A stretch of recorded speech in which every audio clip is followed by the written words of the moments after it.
Hey, man, I'm sorry. I didn't mean to bum you out. Darn it, I can be such a jerk sometimes. If you had to describe Superman, what words would you use? Powerful? The GOAT? OP? There's a lot that can be said to describe perhaps the greatest superhero of them all. But after James Gunn's Superman movie, we might have to add another adjective to that list. Corny! Rise up, GG Nation, because it's time for Guidance Guide Friday, your digital guidance lesson from your internet school counselor. And today, we're going to take a look at the latest version of the Man of Steel and see just how much of a goober the last son of Krypton is. But also why it's actually revolutionary to have this guy wear the cape. Let's go! It's Guidance time. Ow, stop. Ow, stop. Stop. Sit. Sit. Stay. Want to know how the big blue Boy Scout is also a giant goober? How about this? Tell me how the greatest hero of all time starts his own movie by getting wrecked. Look at this. Is this how you expect the gold standard of heroism to look? Doing the Yamcha pose? Is this your game? Not a great start, but it keeps going. How about the fact that the Man of Tomorrow doesn't understand how the world works? You got this near invincible demigod who's surprised that Lex Luthor is the bad guy, who truly believes he can just pop out in somebody else's country and do his thing without anybody raising their eyebrows like they're The Rock.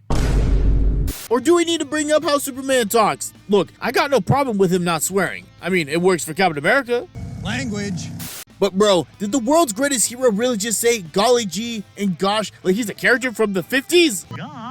Golly.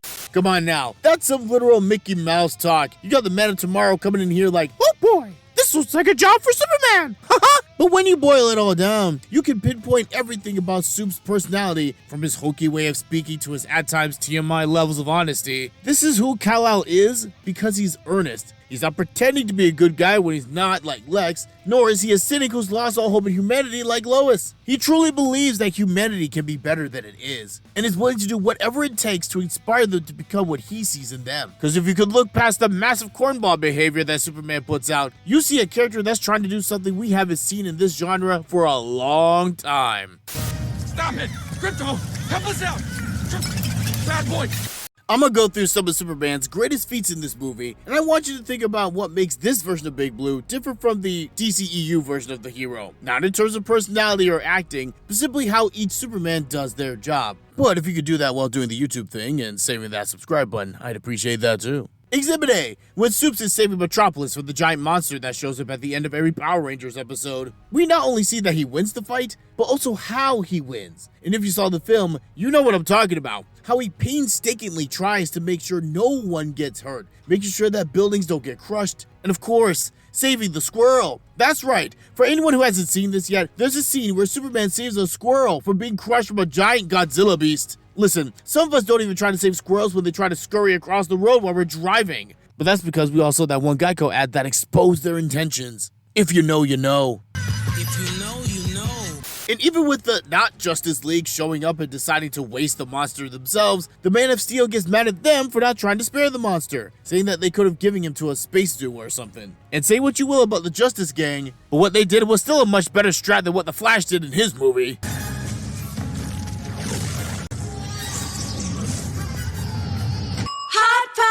Heroes don't put babies in the microwave. This is a Superman that truly cares about all life. Not just the people he cares about, not just humans, but everything that has the breath of life in its lungs. And that's massive when compared to the other Superman. You know, the one that got memed to Krypton and back for turning his beloved Metropolis into a war zone after every fight. The one who murked his enemy because there was, quote, no other way. Huge difference here. James Gunn's Supes tries everything in his power to save all life, like he grew up as a wilderness explorer with Russell from Up. The wilderness must be explored!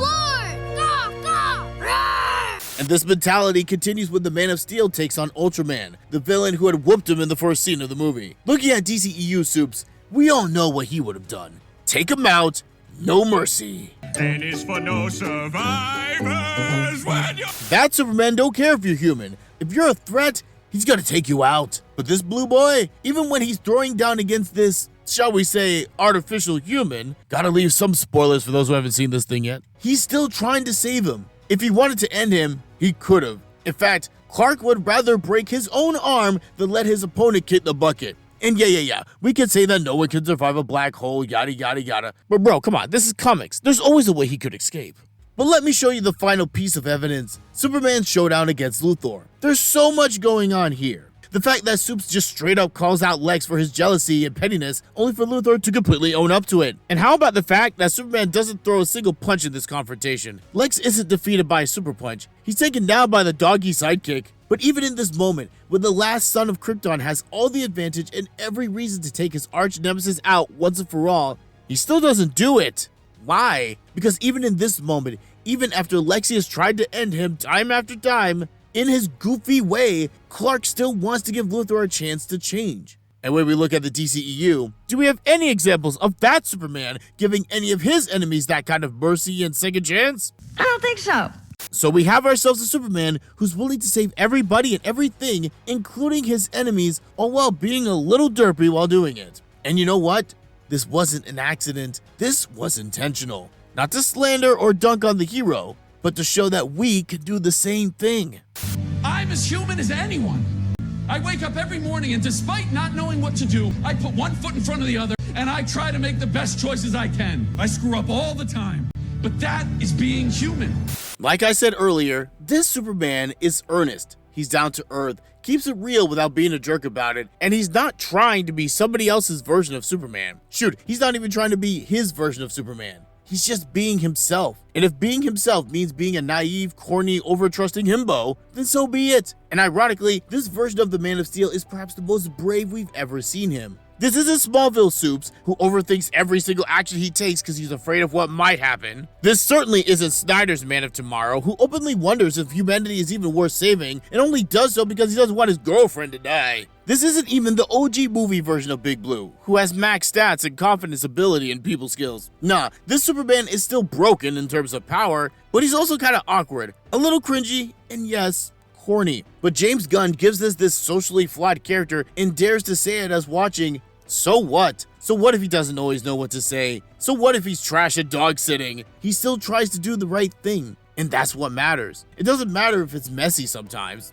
The job still gets done. And when we look at our own lives, we have a similar challenge. Society is obsessed with being perfect. The perfect fit, the perfect grades, the perfect record, the perfect life. And at the risk of sounding like a boomer, social media has played a massive role in this. Granted, people always gravitate towards the best version of a thing, but the socials have created a system where you can create your own flawless version of reality and show off to others that you've got it made. And some are so desperate for that kind of life and all the attention that comes with it that they're willing to straight up lie about their situations. Like Ashton Hall, you know, the guy who washes his face with Saratoga water and bananas like that's normal. Did you know that he's been exposed as a fake? Yeah, the guy who filmed every minute of his day living the high life doesn't actually live in that apartment that he's showing off. In fact, Homeboy got kicked out of it because he's also a brokey who couldn't afford it.